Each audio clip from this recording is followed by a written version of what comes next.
Gara-gara corona, harapan buruh untuk merasakan naik gaji tahun depan bakal sirna. Lantaran pemerintah memutuskan tidak ada kenaikan upah minimum baik untuk tingkat provinsi maupun kabupaten dan kota di tahun depan. Ini sesuai dengan surat edaran Menteri Ketenagakerjaan di 26 Oktober 2020 tentang penetapan upah minimum tahun 2021 pada masa pandemi COVID-19.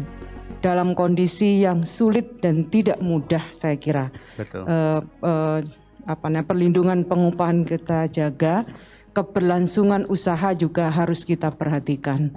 Pemerintah kan tetap memperhatikan kemampuan daya beli para pekerja melalui subsidi upah yang sudah saya sampaikan tadi. Sesungguhnya bantalan sosialnya sudah kita siapkan, sudah disiapkan oleh pemerintah. Ini berarti masih sama dengan 2020, tahun depan provinsi dengan UMP terbesar masih Jakarta, Papua, dan Sulawesi Utara. Lalu upah minimum kabupaten dan kota paling selangit di tanah air masih bakal dipegang oleh Kabupaten Karawang. Sementara provinsi dengan UMP paling rendah ada di Jawa Timur, Jawa Tengah, dan Yogyakarta. Kemudian untuk upah minimum daerah yang terkecil berada di Gunung Kidul, Yogyakarta.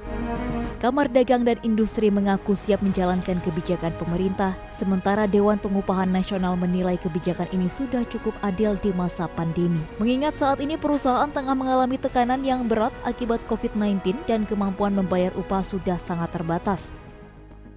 Ya, tapi apabila itu sudah ditetapkan oleh pemerintah daerah, ya tentunya kita harus bisa mengikuti aturan itu. Walaupun berat ya, tentunya dengan harapan vaksin juga segera kita terima, bisa lebih membaik, ketidakpastian juga lebih menurun, membuat orang juga lebih keluar, mobilitas mulai meningkat, orang mulai spending, ya bisnis mulai berjalan lagi. Jadi saya kira ini cukup fair dan cukup adil dan sesuai juga dengan rekomendasi Dewan Pengupahan Nasional itu sendiri.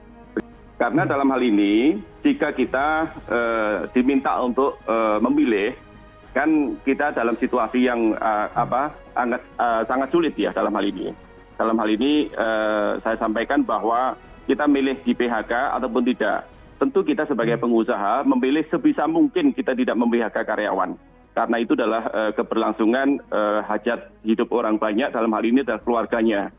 Nah, ini saya kira penting hal-hal seperti itu kita lakukan. Namun tak adanya perubahan nilai upah minimum ini memantik kemarahan buruh. Presiden Konfederasi Serikat Pekerja Indonesia, Said Iqbal, membandingkan DKI Jakarta pada tahun 1998 ke 1999 tetap menaikkan upah minimum sekitar 16%.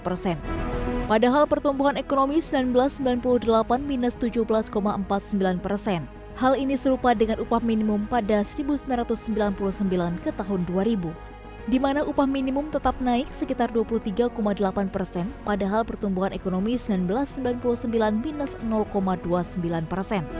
Buruh pun membeberkan klaim lainnya yang membuat upah minimum tak naik menjadi tidak tepat. Buruh mengancam akan menggelar aksi demonstrasi besar-besaran di 24 provinsi pada 2 November 2020 untuk menolak keputusan pemerintah terkait upah minimum 2021 serta menolak Undang-Undang Cipta Kerja. Lalu apakah menahan upah minimum naik bisa membantu dunia usaha bertahan di masa berat pandemi corona yang masih belum diketahui kapan akan berakhir? Bahkan jika mungkin, apakah bisa kebijakan ini menahan gelombang pemutusan hubungan kerja yang terus berlanjut imbas COVID-19? Tim Liputan CNBC Indonesia.